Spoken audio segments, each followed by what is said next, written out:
win that title. Get a wild card. Yeah, I'll have to give it to Drew Brees. Even though Peyton Manning, I'll have to give it to Drew Brees. And last but not least, I just really also wanted to say here, who is your surprise right now in the NFL standings since we're now pretty much past the half? Who's my surprise? Man, I would have to say, I have to be Seattle and Minnesota right now. I'm really shocked at Russell Wilson's growth and development. I'm really shocked that Seattle paid Matt Glenn that much money and he hasn't even touched the field. Mm-hmm. And Minnesota, who really got off to a hot start, even though he has lost a couple games, they still look like a pretty good contender for the NFC North title and a playoff team. Adrian Peterson has been, a machine coming from the ACL. Christian Ponder has done well. Percy Harvin back. He's playing at an elite Pro Bowl level. It's just a solid team, and I'm surprised that they have such a good record right now. I'm surprised that they're in the race for the NFC North. Mm-hmm. What about you, Mark?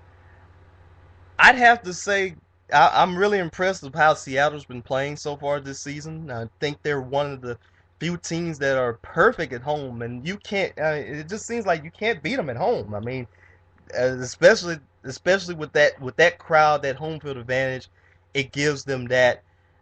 I'd have to actually say Indianapolis is probably is my utter surprise.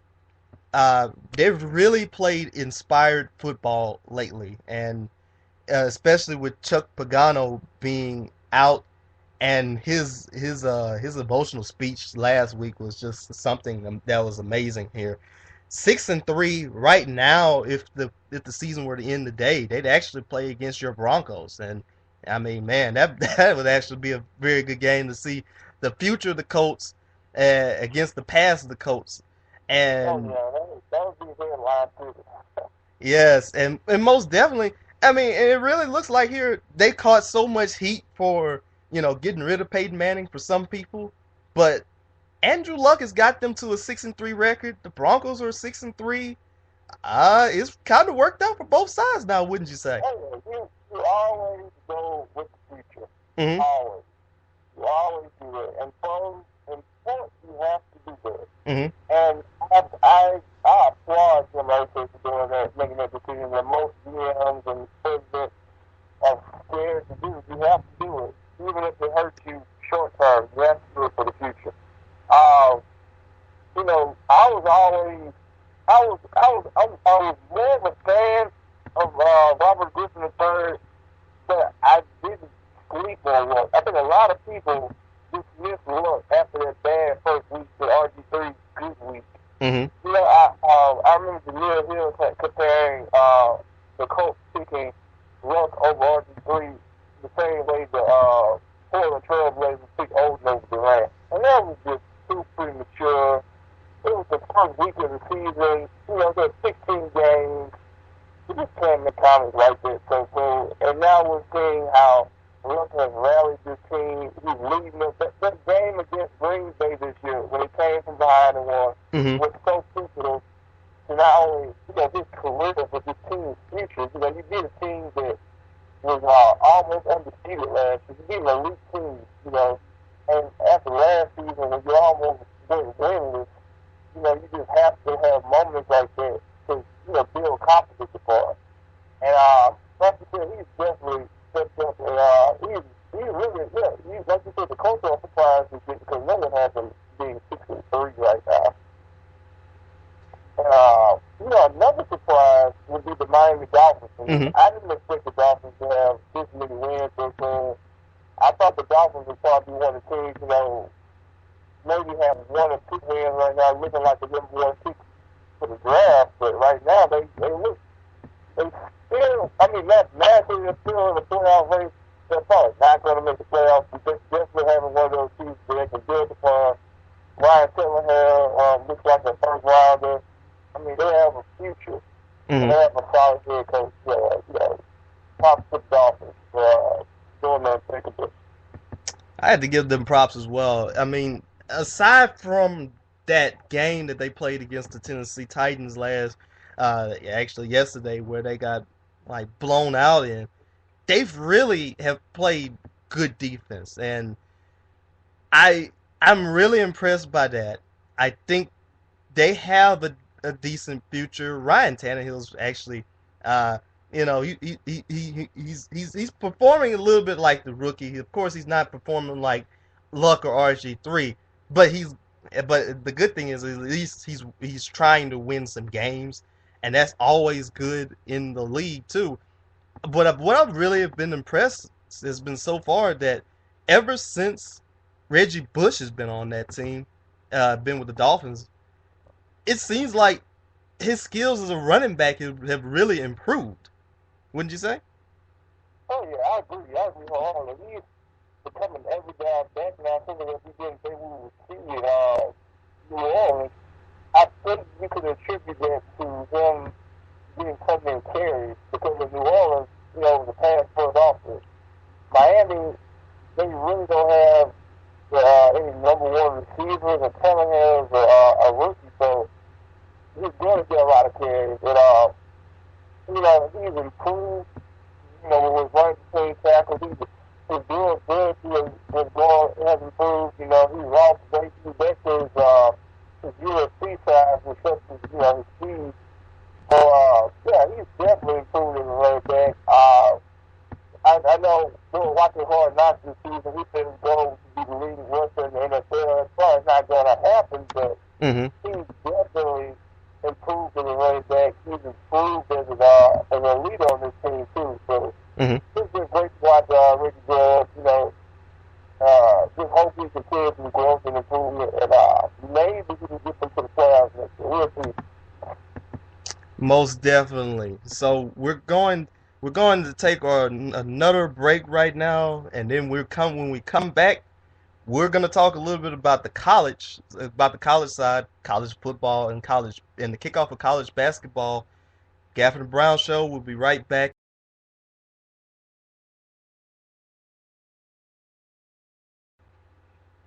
That's the commercial break. Yeah. All right, and we're back once again, Gafford and Brown Show. Right now, we're going to talk about a little bit about the college side of things here.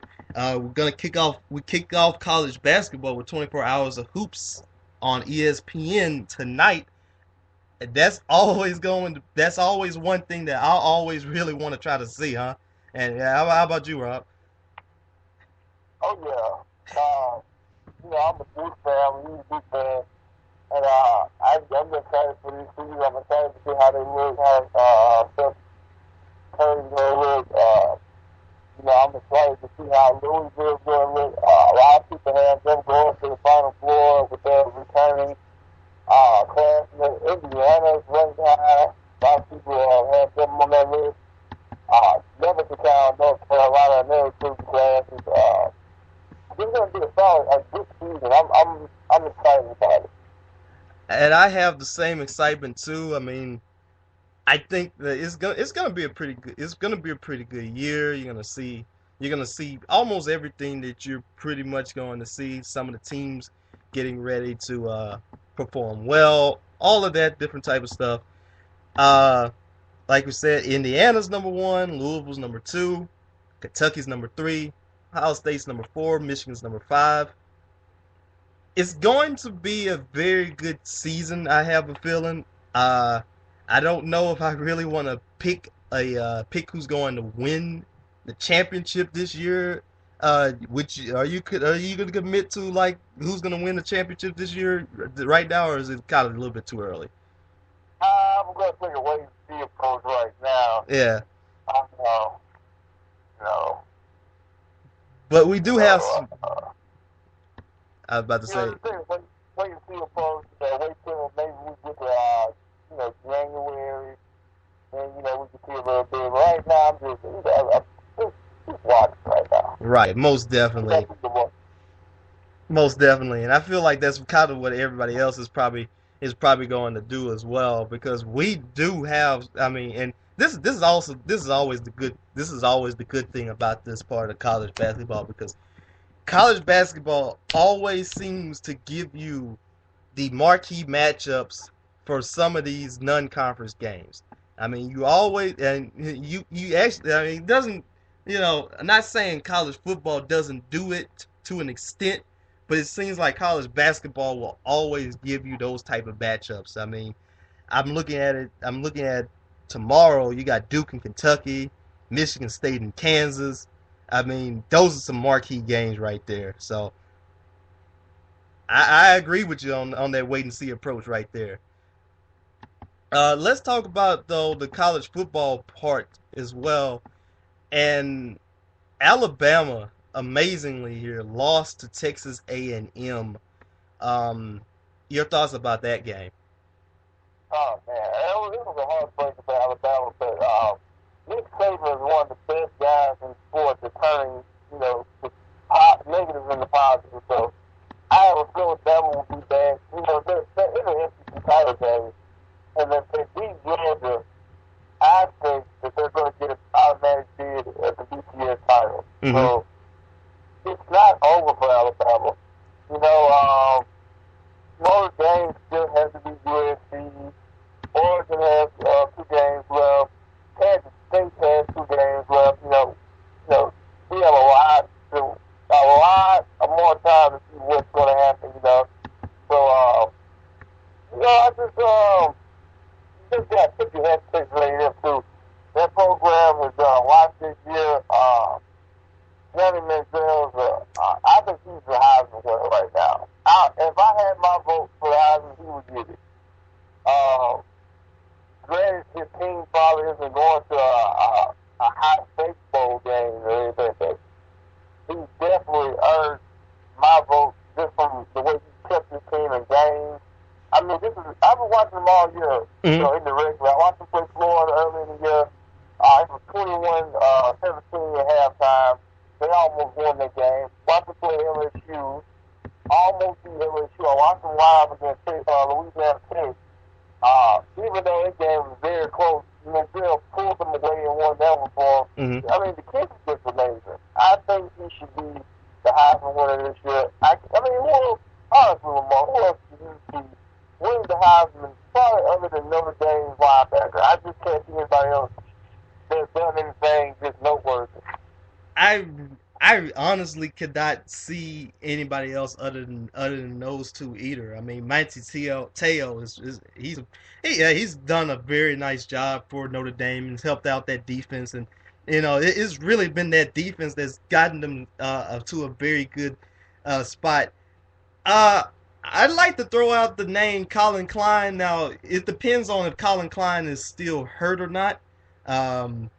I think he's done a good job with Kansas State, but Johnny Manziel, Johnny Football, this guy is pretty much the total package, and I feel like if he doesn't win this year as a freshman, then my goodness, he's really set himself a pretty good resume for him to win, sometime down the road, if not this year.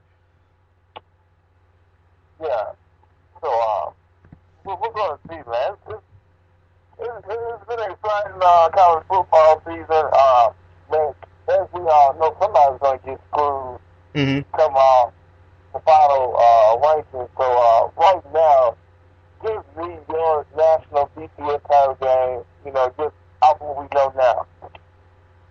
What'd you say? Who I got going? Yeah, your BCS title game. I would like to see here. I said I'd like to see like Notre Dame probably try to make it, and I have a feeling that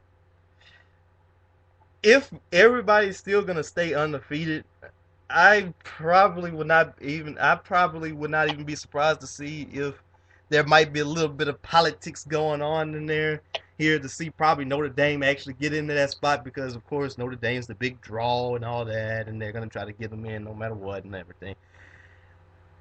But I think right now, Kansas State, I really like to see them get in, because Bill Snyder is a very good coach. he doesn't get a lot of the talent, a lot of great talent to go to Kansas State, but it's amazing of how he's always